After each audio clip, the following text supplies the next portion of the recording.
Hey, what's up, Reefers? Here's another update video for this week. So I did not have too much time to deal with the tank, so I pretty much just left it to its own device.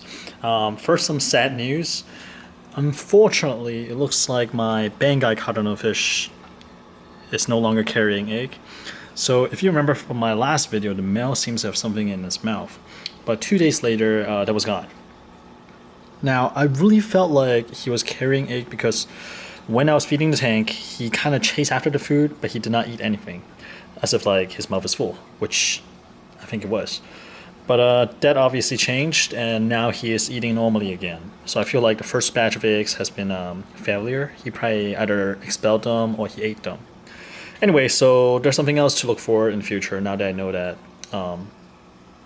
they're at the age of breeding already.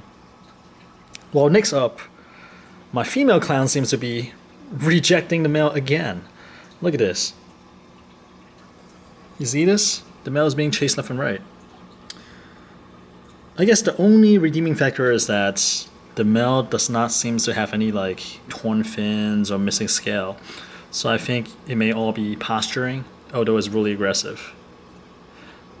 And the funny thing is, like, this happens when the light is on. In my tank's case, that means at night.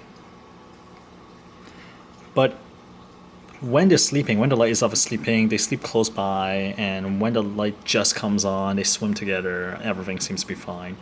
It's only when the light is fully on that the female aggressively defend, quote-unquote, her territory. So I don't know. Well, the fact that the male is not taking any damage makes me think that right now it's still just posturing. It's not really, well, I mean, it's serious, but it's not to the point where I need to separate them or, find alternatives. But this definitely gave me more thoughts about getting a carpet anemone. This way, the female will hopefully stay right around the anemone versus defending the entire tank. And this will give the male a little bit more of a breathing room. So yeah, and whenever the female gets a little bit too aggressive, we'll see the male kind of dodge into the frog spawn and just like dig way in there. And it looks kind of cool, but it's kind of sad at the same time. It's like domestic violence, right? But yeah, so I stepped up the light to 55%. I was kind of acclimating the corals to my Radeon G3. Now we're up to 55%. So my goal was to kind of dial it up 5% every week until I hit maybe like 70 or 75. Right now we have 55. And as you can see, the Recordia really opened up large.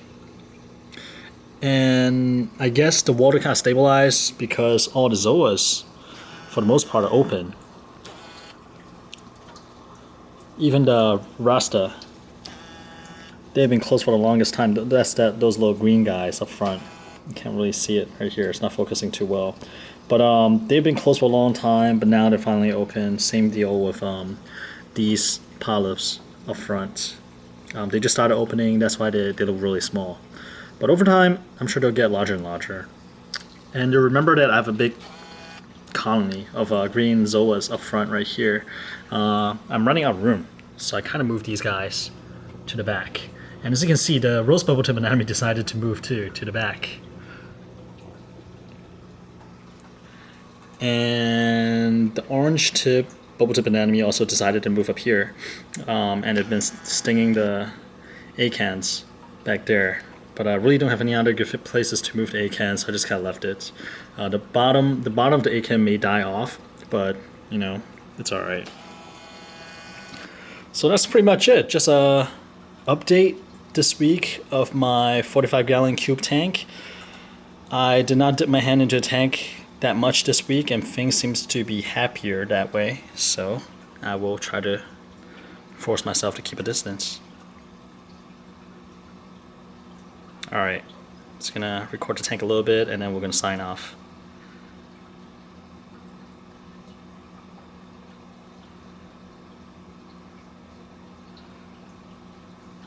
See how the male is dodging into the frog spawn? Well, not anymore. Alright guys, see you guys next week.